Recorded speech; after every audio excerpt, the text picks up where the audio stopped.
Hey Huskies, welcome to the November installment of HTV Monthly. I'm Alex Rivera-Grant. And I'm Josh Ho. In this extended segment, Hersey's media tech class and HTV News write, produce, and film a variety of Hersey stories for everyone to enjoy. In this month's episode, we sat down with English teacher Mr. Michelin, got a behind-the-scenes look at Hersey's one-act show, checked out Pinstripes in Northbrook, walked the halls with our favorite security guard, and found out what Huskies are thankful for. So sit back, relax, and let HTV show you these stories from Hersey and beyond.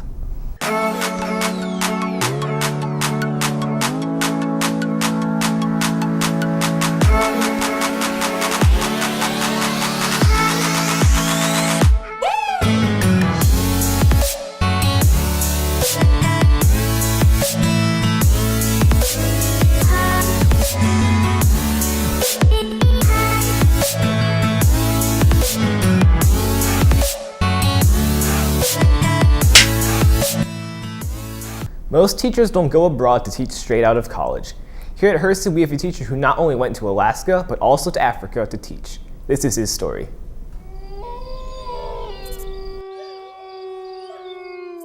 I went to Alaska right out of college. So that was for the 2003-2004 school year. It's so hard to get a teaching job, and I kind of wanted to go do like the Peace Corps thing, but I had some debt from college and couldn't really swing that. So I did go teach, but it wound up being kind of this weird, random place in Alaska. So at a job fair, I ran into a guy. I was actually walking by his table, and he was telling this lady about the first time he'd walked into a house in the village that he was teaching in, and met a woman as she was cutting up a seal. And it sounds disgusting, but it was kind of fascinating at the same time. And so I sat down and talked to him for a while, and set up an interview and talked to him for a while longer, and wound up getting a job offer at a little tiny school out in the middle of nowhere in Alaska,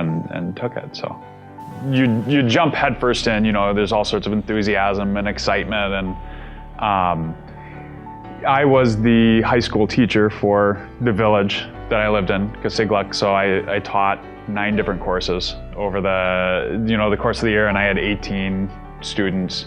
I got to work with them a lot more one-on-one, and I don't know that in that setting I could have succeeded without doing a little bit more, individualized instruction, some of the one-on-one, and trying to meet students where they are. I would be at school probably from 5 in the morning until usually 1 in the morning, Monday through Saturday, every week, just prepping. I taught there for a year, and it was a really hard decision. It's another kind of empowering moment in life too. Really hard decision if I was gonna stay on or not for another year. And I ultimately made the decision to resign. Being that far away from home, that permanently, was a little rough. Got an interview at Hersey and came in and wound up getting offered a position like the week before I was gonna hit send on that Peace Corps application. So came here and worked here for a couple of years, and then I think it was 2008. I just had that itch, and I needed to do something, and that's when I decided to join up with the teacher exchange program. I spent 2 summers, 6 weeks over the summer in northern Uganda, working with teachers and developing curriculum and teaching strategies, and we ran like a teaching and learning conference and whatnot. So, team teaching with teachers in the classrooms and working with the students, and kind of living the life of a teacher in northern Uganda for a while. So you go into a room and there'd be 60, 80, 100 students in a room with a teacher. So it was really hard to kind of develop those personal connections or even recognize, a student from day to day, because attendance was another issue, whether a student was going to be there or not because of all the demands outside of class on those students. So in terms of like finding ways to engage and help students be present too, and thinking and working. it was a completely different challenge. In both places, too, were some of the poorest people I've known. In Africa, for sure. You know, my first year there, I was in a displaced persons camp. So people who had left their villages because of the conflict that had happened, you know, several years before there. And there were these tiny little mud huts with the, you know, UN food bag roofs, and but you couldn't go anywhere without somebody wanting to share with you. You know, I went to dinner a few times at a few different people's houses, and they rolled out all the fineries and the food, and I knew when I was sitting down and eating chicken or you know, whatever it was, that was something they didn't eat every day. It was a special occasion, you know, and just the willingness to share and to give. Being in a different place with people who kind of have a different background, a different culture, different beliefs, whose day-to-day life looks different than mine, really kind of serves as that check, you know, which is why I think I went to Africa a couple years after coming back from Alaska. You throw yourself a curveball and you get to kind of really measure who you are. You're forced to be mindful. You can't just go along with the routine. You have to be aware of, you know, everything that's going on around you, and there's a mindfulness, I think, that comes with challenging yourself in that way, or putting yourself in those foreign experiences that way, that I try to carry over into teaching. I would go back someday. I still keep in touch with a few people pretty closely from Africa, and I think some of the people there I could call up 10 years from now, you know, and not talk to them between now and then, and say, Matthew, Larema, my friend, you know, how are you? You know, how are things in your world? Come visit. And I could get on a plane and I'd have a place to stay, you know, and so for sure, Africa someday. Mr. Michelin hopes to teach abroad again. Next, traditional school plays are led by adults, but what if the director is actually a student? HTV decided to investigate and show you what makes one act so unique.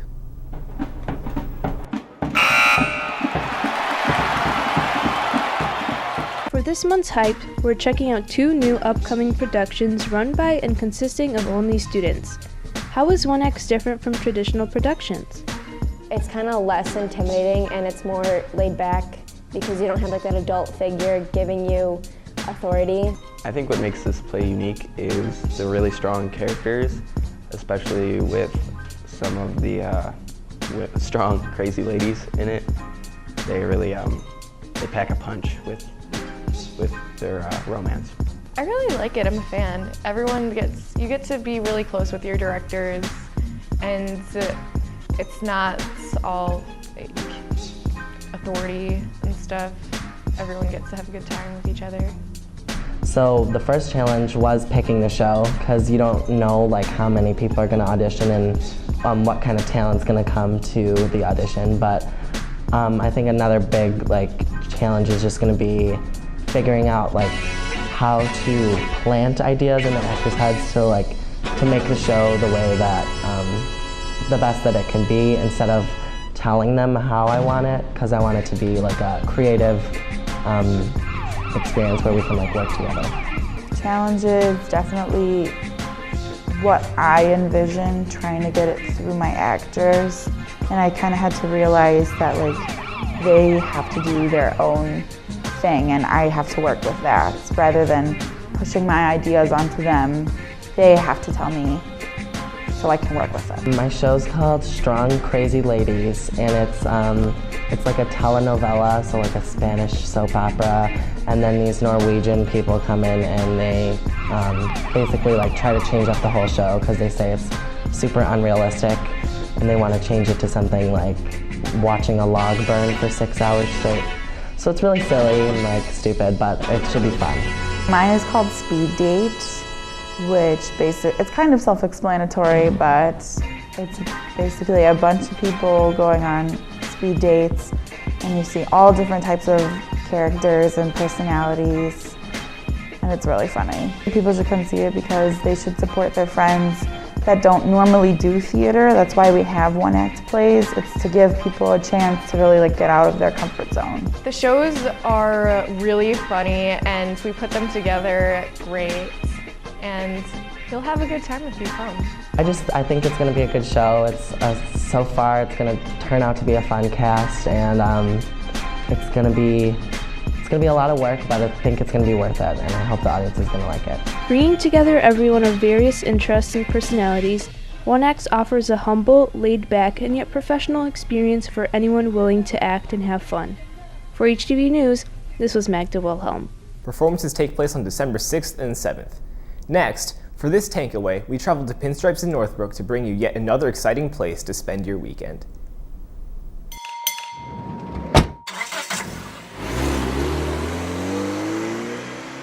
Pinstripes is a great place to have an amazing time, so HTV talked to patrons and staff on what Pinstripes is and what you can do at this wonderful business that is more than just a bowling alley. Well, the type of experience that we're going for is an upscale casual Italian-American concept. So essentially what it is we like to offer both Italian-American options in everything we do. The menu is both Italian-American. When we talk about bowling and bocce, bocce is the Italian version of bowling essentially. When we talk about the wine that we offer, it's all Italian-American. There's tons to do here from bocce and bowling, and it's a great family atmosphere, and kids, adults, anybody alike can have a great time while they're here. Family and friends brought us here today. We're having a blast, actually. We had brunch and had a good time hanging out in there. It was a great experience, and then we walked in here and started bowling. We come here like once a month. Yeah, the boys like to bowl, and the food, it's good atmosphere for adults too, because they have food that's fairly good and the kids can eat too, so easy outing. My favorite part probably is the brunch, because there's all different food that you can choose from and everyone can enjoy it. Some of the most popular menu items, well, there's a lot of great stuff. So first off, everything that we made, that we have in house is made from scratch. So we have all, great ingredients that we make from scratch, which results in great menu items. Some of the most popular ones are our pizzas, just because they're made in a wood-burning Italian oven. Pizzas and flatbreads are probably the most popular, and my favorite is the prosciutto fig flatbread. Well, we had the brunch, so we ate a ton of stuff. The guy who was working the omelet station was cranking out, so it was cool to watch him work, and that was really good. I mean, it's fresh, it was rotated right, so it was good.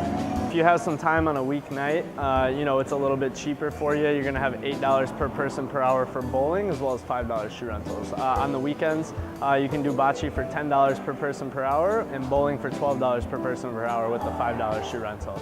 So everything's by the hour, not the game, which allows people to have a little bit more time and not have to rush through anything. We would come back because both of our kids enjoy it here.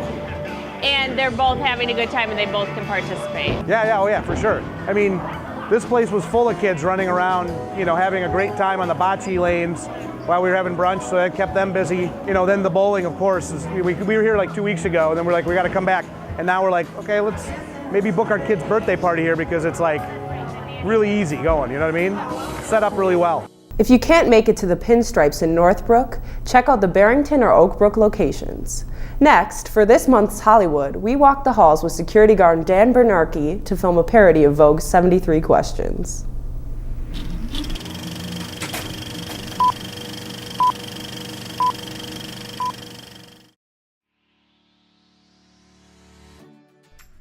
Oh, hey Dan, how's it going? Great, how are you?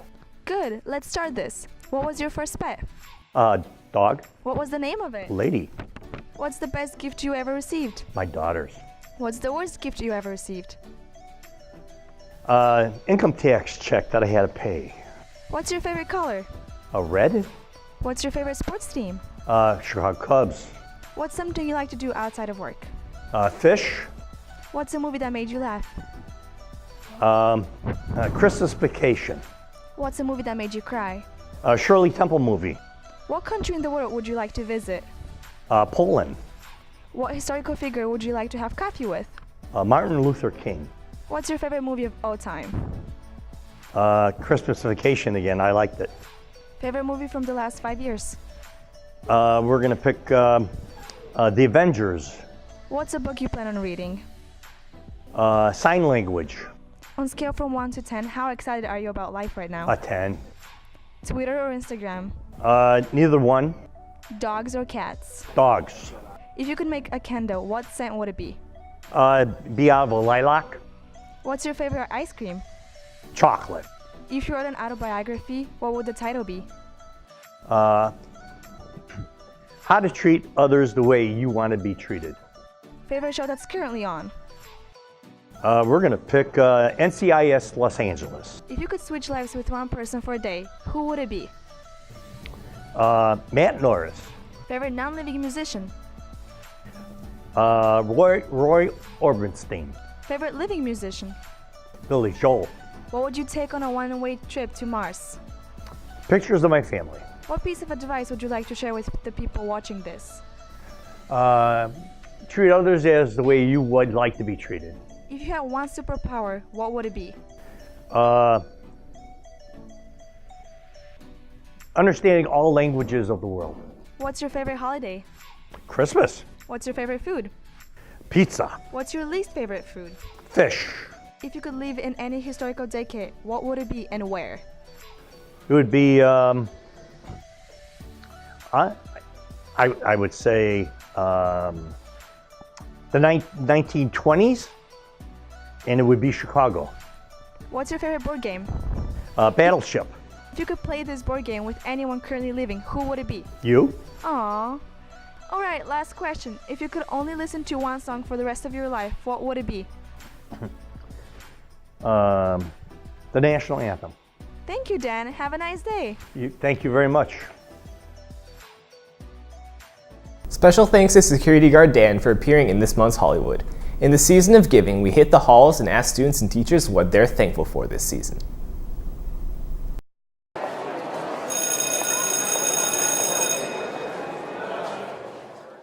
We all have something to be thankful for. Whether it's a new phone or your family or friends, everyone has something to be thankful for. For instance, I'm thankful for all the great teachers and staff at this school. That's why this month we rolled out into the halls to see what everyone here is thankful for about Hersey. What about Hersey are you thankful for?